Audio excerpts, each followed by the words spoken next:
Isso daqui, muitas fábricas têm, químicas, também alimentos e bebidas, papel e celulose, que são válvulas.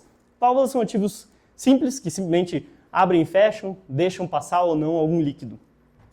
E aí um cliente chegou para a gente com uma dor, que era válvulas. As válvulas travavam, ficavam abertas ou ficavam fechadas.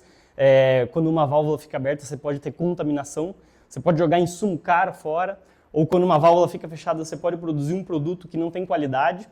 Enfim, tem uma série de consequências quando você tem uma válvula travada dentro de uma fábrica. E aí a gente decidiu desenvolver um sistema de diagnóstico de válvulas, que hoje a gente tem sendo utilizado por todas aquelas indústrias ali que vocês viram, grande parte delas utiliza hoje o nosso diagnóstico de válvula. Como é que ele funciona?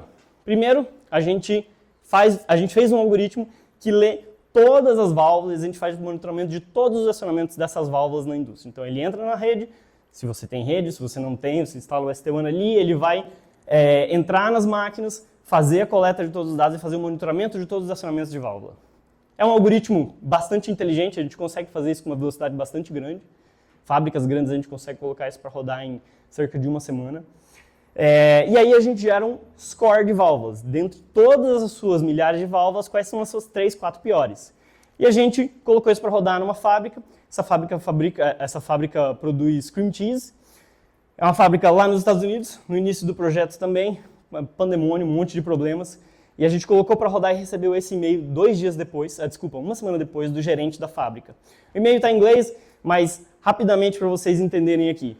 O gerente da fábrica falou assim, eu peguei as 5 piores, que vocês apontaram lá no score, do projeto que começou last week, o projeto começou semana passada, resultado rápido entregue, e das 5 eu consegui achar 3, já sabia aqui onde eram, e a primeira o operador diz que sempre na verdade, o operador que diz que a válvula estava falhando aquele dia, ele teve que resetar várias vezes e uma das vezes resolveu. Então o operador já estava ali no modo, vou tentar até funcionar. Ou seja, errado, tem que entrar no planejamento de manutenção preditiva. Aí o segundo ponto, toda vez que o sistema 2 terminava de fazer SIP, ele travava. A válvula está lá, então provavelmente o problema do SIP era na válvula, você vê, as coisas começam a se conversar.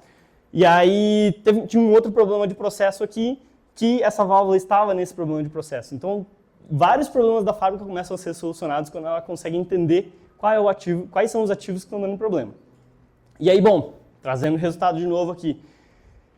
Esse é quando o projeto começou. Vocês podem ver aqui embaixo vários ativos em vermelho. Isso aqui é só um print rápido de uma das áreas da fábrica. Essa fábrica tem 4.000 válvulas. Aqui eu estou pegando, sei lá, umas 5, 10 válvulas. E esse daqui é o projeto hoje.